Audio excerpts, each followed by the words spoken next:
Yes, I am. I am live. Happy Monday, a whole brand new week of a new lesson. We are on the 12th step toward riches, 12th out of 13. I'm so excited. We are still in Think and Grow Rich. This is the 12th step towards riches. I said, yeah, the 12th step. This is the 12th week. The 12th week I've been doing this on this book, and we've been following it. So if you ever wanted a crash course on Think and Grow Rich by Napoleon Hill, you can watch all the videos that are in this citadel. Enjoy. This week we are on the brain, a broadcasting and receiving station for thought. And we left last week on the combined session 4 and 5, day 4 and 5 of the power of the subconscious mind. And it left off talking about our subconscious mind being kind of like a radio set, how it absorbs information and it receives information through the ether, just like our internet, our cell phones, the things that we can't see that we work with every single day. Our imagination, our thought, we've talked about all of these things. It says more than 20 years ago, this was more than 120 years ago now, the author, working in conjunction with the late Dr. Alexander Graham Bell and Dr. Elmer R. Gates, observed that every human brain is both a broadcasting and receiving station for the vibration of thought. We talked about that in the last chapter. Through the medium of the ether, in a fashion similar to that employed by the radio broadcasting principle, every human brain is capable of picking up vibrations of thought which are being released by other brains. So just as we receive stations and frequencies, if we have a radio set, imagine our brain being that radio set that can pick up, like we said, that sixth sense. We can just be on someone's vibe. We can look at one of our best friends that we're really in tune with, and we know exactly what they're thinking. So it talks about the creative imagination. It's pretty much the receiving set. Our creative imagination is the receiving set of the brain, which receives thoughts released by other brains. So the creative imagination is what we pick up from the ether, from the unseen waves, all the information that we can't see, that we haven't even tapped into yet. Can you imagine? So Nikola Tesla, he harnessed that energy. I think Marconi harnessed, the waves that we can send. Alexander Graham Bell, Edison, all of these men discovered these unseen forces that we can use now in the physical world that were always here, but we just weren't aware. Can you imagine what's going to be discovered? A new type of ray, there's gamma, X-rays, microwaves, all kinds of, it's like, what's next? What are we going to be able to do? I'm going to get crazy on this episode, but can you imagine? So it says the creative imagination is the receiving set of the brain, which receives thoughts released by the brains of others. It is the agency of communication between one's conscious, our thinking mind, and the four sources from which one may receive thought stimuli. And then it goes on to talk about how when we step up our rate of thought, our vibration, our energy through positive thoughts, which we talked about, or through stimuli, either caffeine, that we had the sex transmutation, the sex drive, or caffeine or stimulants, or love or music, or what were the list? We read them, but there was two negative ones: alcohol, narcotics,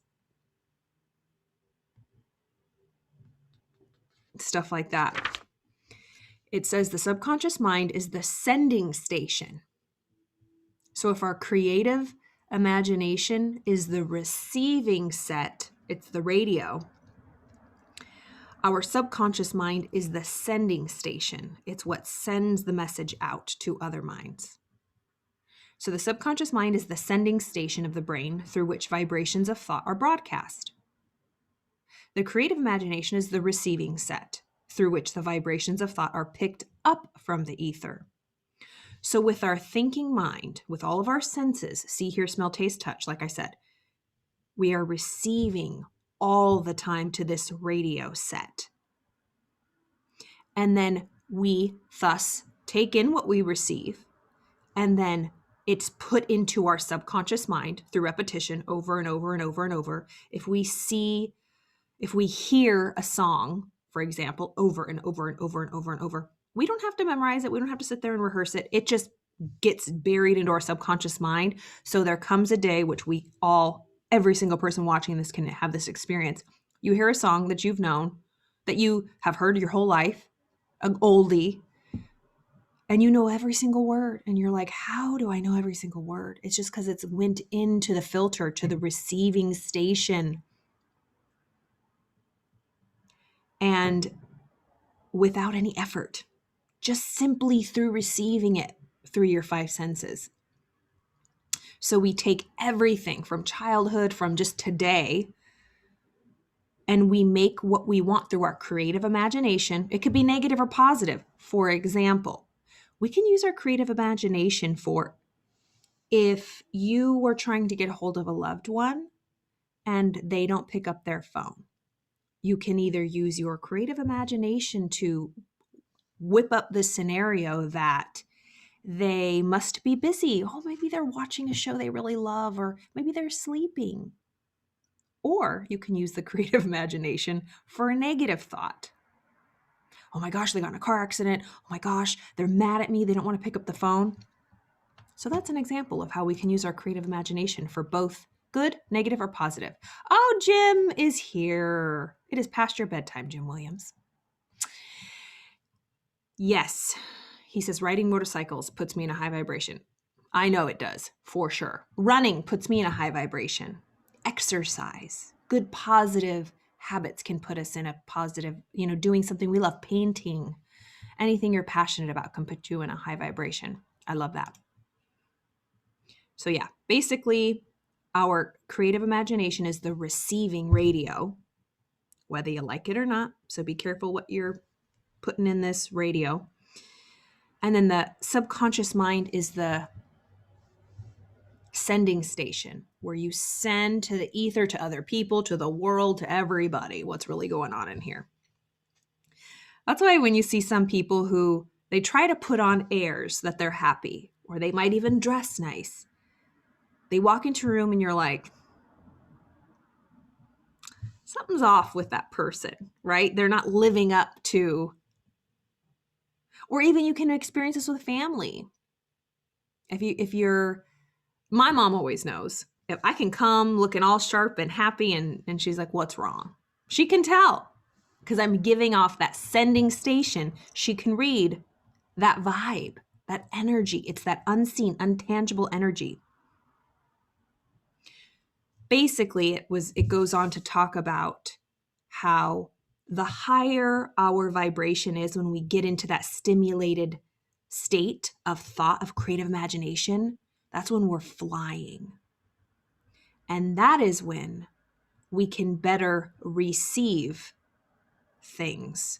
It says, along with the important factors of the subconscious mind and the faculty of the creative imagination, which constitute the sending and receiving sets of your mental broadcasting machinery, consider now the principle of autosuggestion, which is the medium by which you may put into operation your broadcasting station.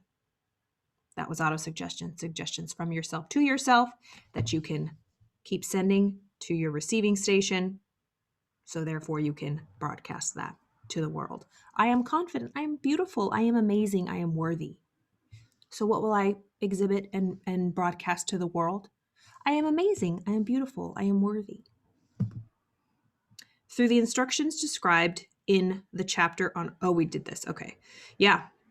Operation of your mental broadcasting station is a comparatively simple procedure. You have but 3 principles to bear in mind and to apply when you wish to use your broadcasting station. The subconscious mind, creative imagination, and autosuggestion. The stimuli through which you put these three principles into action have been described. The procedure begins with desire. What do you want? What do you want? This is a very rich chapter. So basically, I can't wait. I will go into this one tomorrow. But the brain, the broadcasting and receiving station for thought. Let's just sit with that for now for day one, that the creative imagination is the receiving. The subconscious mind is the broadcasting. What are you receiving and what are you giving? What are you taking in? What are you putting out? You cannot fool or trick the subconscious mind. For example, if you've ever struggled with a habit that you don't like, and you can say all day long, if you have a significant other, I'm not going to eat sugar. I'm not going to eat sugar. I promise I'm off the sugar. But you secretly have a stash of dark chocolate hidden in your car console, and you snack on that before you come home. If you have not fully accepted over and over the message to yourself and changed the habit that you will obey the command that I will not eat sugar, I will not eat sugar. And you made a promise not just to yourself, but to other people. And then you're secretly doing it. We can all, well, I can relate for sure. There's many promises I've made and broken to myself and other people. And that's because I am receiving one message in my mind. I can say it all day long in my thinking mind. I'm not going to do this. I'm going to do this. I know I can do this. I know this is bad for me. I know that if I keep eating chocolate late at night, these will be the consequences. But what are my actions? What am I broadcasting? If it's not congruent, are your words matching your actions? I talk about this a lot, the knowing-doing gap. How big is the gap in what you know and what you do? Like I said, I am very excited. I have a 4-week in March. It's March motivational March. We're going to talk about goals, how to set them, how to get over these nasty paradigms. It's just going to be a good community. If you want to join, message me with your email. I'll add you to the list. I already have about 4 people signed up, and I'm excited. I want it to be mindfulness. So we're going to spend some time going in, meditating, yes, just some quiet mindfulness, have some prompts, we're going to do it's going to be work. We're not just going to shoot the shit because there's a lot of that right now. So I really want it to be a mindful practice exercise we can do and meet as a community, come together and support one another. So I'm excited for that. So this is day 1 of the brain, the 12th step towards riches. It's been a long journey, team, and I'm glad you stuck with me.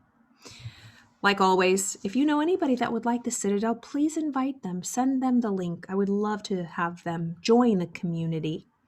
As always, I appreciate all of your love and support. I will see you guys tomorrow.